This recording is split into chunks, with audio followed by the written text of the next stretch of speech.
Hey everyone, I'm Anna. And I'm Andy. And it's been a while since we've had a chance to talk like this. And since then, we've shared some pretty incredible moments together. We ended 2023 on the highest of notes with Potter and EG winning it all at Champs LA. And of course, Shopify Rebellion grabbing that Game Changers crown. Earlier this year, we added some additional firepower to the Valorant arsenal with the Outlaw. We welcomed our death-defying, literally, Scottish controller Clove into the game. Sentinels took the Masters Madrid win. Oh, and a couple of weeks ago, we launched Act 3 with lots of pink awesomeness with Miss Bloom. So yeah, a lot has happened, and honestly, we've got a lot more planned. We're working on a ton of cool stuff for the rest of the year, and we'll touch on some of that in just a bit. Beyond today, you can expect more dev diaries from us when we have something to share, and regular communication from devs across the game when topics bubble up from the community. Since the beginning, we've been fortunate enough to serve this incredible, passionate, and engaged global community around Valorant. And look, you're never shy to share what's on your mind. And we love it. Sincerely. We're grateful for the feedback. We see you, we hear you, and we appreciate you. We want to keep the conversation going, so be sure to tell us what you think of our chat today and share what's on your mind. Okay, first topic. Valorant is continuing to grow rapidly as a game and a sport and a community. It's an entire ecosystem of experiences now, and we have these huge dreams for the future. So, we're leveling up our leadership team a bit. I'm excited to announce that Valorant is getting a new executive producer. And we really didn't have to look very far. It's him. It's Andy. I'm not going anywhere. I'll still be leading Valorant, but now at the studio level, thinking about the entire player experience throughout the whole ecosystem. And I've asked Andy to focus on what's going on in the game itself. So I'm handing over the dev team to Andy, but we still get to be partners, and I love that. Yeah, thanks so much, Anna. And thank you all for making Valorant such an incredible game. We're still committed as ever to keeping the core game healthy while evolving it with new updates. And we want to introduce you to more of the dev teams who bring these updates to life. With that, here are Coleman and Dan to talk about the map rotation, overall game health, and some gameplay changes to expect through the rest of the year. Hey all, I'm Coleman. I'm a product manager on Valorant gameplay. And I'm Dan. I work with Coleman as a game designer on Agents and Live Balance. We're here to discuss some of the work we've been doing this year, and give you our thoughts on additional changes coming down the road. But first, we've heard a lot of feedback from you all about map rotations lately, and we've been talking as a team about how we can make this experience better overall. Rest assured that your feedback has been heard loud and clear. As a starting point, we're going to be more transparent around map rotations going forward, so you all know when they're happening ahead of time. In the spirit of this, we want to confirm that the map pool will be rotating with patch 8.11 in early June. Breeze and Split will be rotating out, and Haven will be rotating back in. Now, let's dive into our main topic for today, role diversity. For context, the live game team's top priority for 2024 has been to increase intra-role diversity across the roster. Basically, looking at each role and ensuring more agents are viable in each one. And promoting role diversity sometimes means toning down the power of an agent whose dominance prevents other agents in that role, or even other roles entirely from getting picked. That was the reasoning behind our changes to Skye and Viper earlier this year. On the other side of things, often this can mean we also have to give a little bit of power back to weaker agents within a role, like Chamber, Deadlock, or Gecko. With changes like these, we often see players ask, why not just buff our weaker agents to match our most powerful ones? And we hear you, buffs are fun. But there are two main reasons why we don't focus on buffing weaker agents as our primary balancing approach. The first is that Valorant as a game is more than just agents. It's a tactical shooter. The Valorant experience is a balancing act between agent utility, lethal gunplay, and tactical map design. If we buffed all of our agents to match our strongest ones in terms of power, we'd run the risk of agent abilities overshadowing everything else. Instead, we strive to maintain a healthy power level for our agents, and then tune our roster accordingly. Second, as you all keep playing the game, your aim, creativity, and teamwork keep getting better. So we have to constantly reevaluate the game. For example, Jett from the open beta would be an absolute terror if she was unleashed on Valorant in 2024. And back then, she was widely considered underpowered. So we have to ensure we're maintaining that balance while also keeping up with the community. None of this is to say we won't ever buff agents. In fact, we'll talk about some buffs in a minute. But nerfing agents is also a very important responsibility of ours. It ensures that Valorant will still feel like Valorant for years to come. Okay, let's talk about some balance changes that you'll be seeing very soon. In early June, with patch 8.11, we're shifting our focus to the duelist role. Over time, we've seen pick diversity decline among duelists, especially in higher skill and pro play brackets. So, we'll be shipping some nerfs to Raze, focused on her satchel mobility, as she's been an overly dominant pick in this space. And as for buffs, we see several candidates who have an opportunity to be more relevant in the current meta. ISO, Neon, and Reyna. Don't worry, we'll explain that last one. Yeah, for ISO and Neon, we're leaning into strengthening what makes them unique. Namely, we'll be adjusting ISO's shield paradigm and Neon's slide, as well as some small other tweaks. And for Reyna, we know she's quite strong in ranked, but she actually struggles in more coordinated team play. So her changes aim to improve her viability in those team environments like Premier and Pro, while also reducing some of her current rank strengths.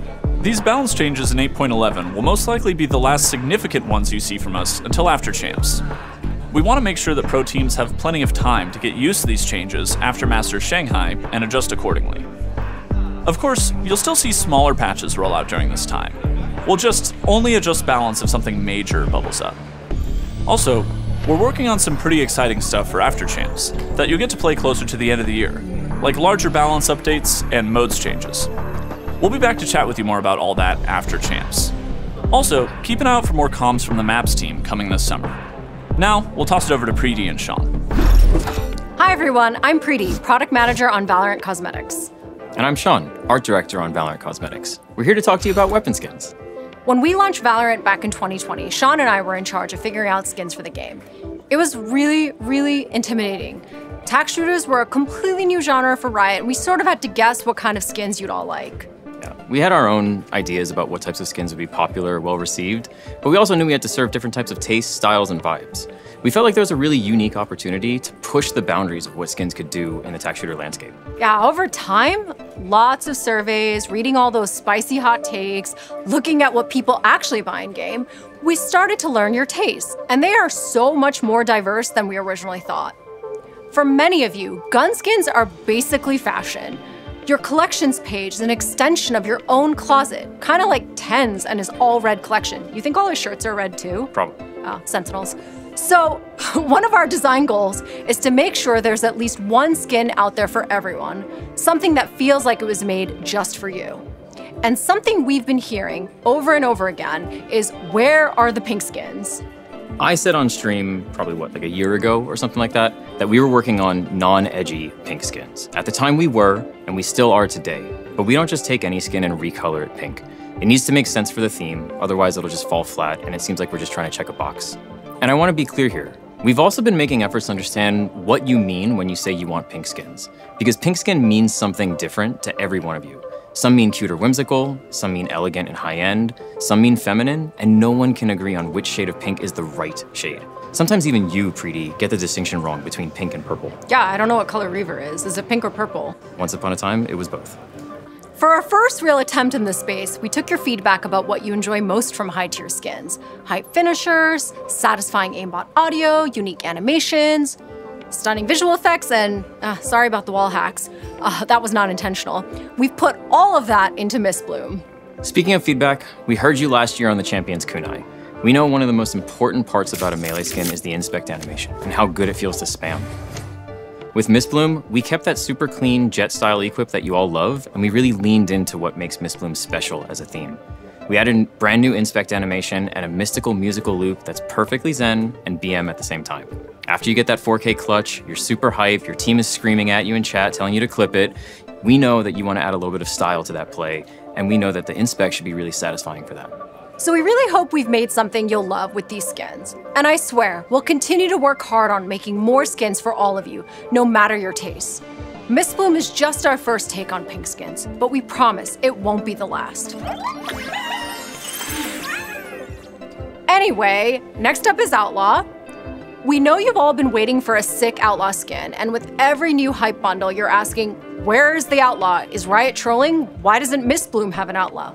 No, we're not trolling. Making high-tier skins just takes time, a really long time. It's gonna be a few more months, but I'm not gonna say anything else about that. You can say something. I'll say something. Fine, I guess. One of your favorite high-tier skin lines of all time is gonna be expanding to get a clean new Outlaw skin. I felt like it's really worth sharing. That's right, we're bringing a Smite Outlaw to you. No, Sean, we scrapped that idea. We're actually doing the other one, the one that people actually want, not the night market meme, not the one that you bought just to troll me. Okay. I mean, but some people do like Smite though, right? Yeah, the other one's cool and everything, but All right, either way, we are working on really good Outlaw skins. We promise it'll be worth the wait. Just let us go. Yeah, Chef, we've got a lot cooking, and it can't all fit into this video. So we'll be back later this year to give you another update on skins, accessories, and more. Now, back to Andy and Anna. All right, thanks so much for watching. We're so Wait, there was something else we wanted to talk about, and I cannot remember what it was. Oh, replays. Yeah, it seems there's been some increased chat in the community about replays lately. Seems as though some folks want an update. Yeah, we've seen some really creative inquiries about replays. And I actually want to hand it over to Marcus, Valorant's technical lead, to talk about where we're at with replays in more detail. Hi everyone, I'm happy to be able to stop by and nerd out a little bit with you all on replays. First off, we have been working on replays. You're actually looking at a free cam view from a prototype build of our replay system right now. I want to emphasize the word prototype here, as this is nowhere near launch, and you're about to see one of the types of challenges that we need to solve. From the beginning, Valorant was designed from the ground up to maximize performance, stability, and competitive integrity online. We built gameplay logic and in-game assets around a multiplayer session. Player does a thing, their game client relays that thing to the server, other players in the game see that thing in real time. Replays, though, introduce new requirements that aren't present in normal games. For example, when viewing a replay, time might be paused, or you might want to review a specific round in a match. Unreal gives us a lot for free on replays, but we didn't plan for these scenarios up front. There are a plethora of issues with maps, abilities, weapons, as well as visual and audio effects that we need to work through to make them replay ready. Otherwise, defects show up when viewing moments out of a game and in a replay. Some of these defects are pretty funny. For example, here's a side-by-side clip that shows me interacting with a door switch in a custom game, beside that same interaction when viewed in a replay. Not sure that door in the replay is very good at being a door. Other defects are more subtle, but for replays to be valuable to all of you, they need to be accurate.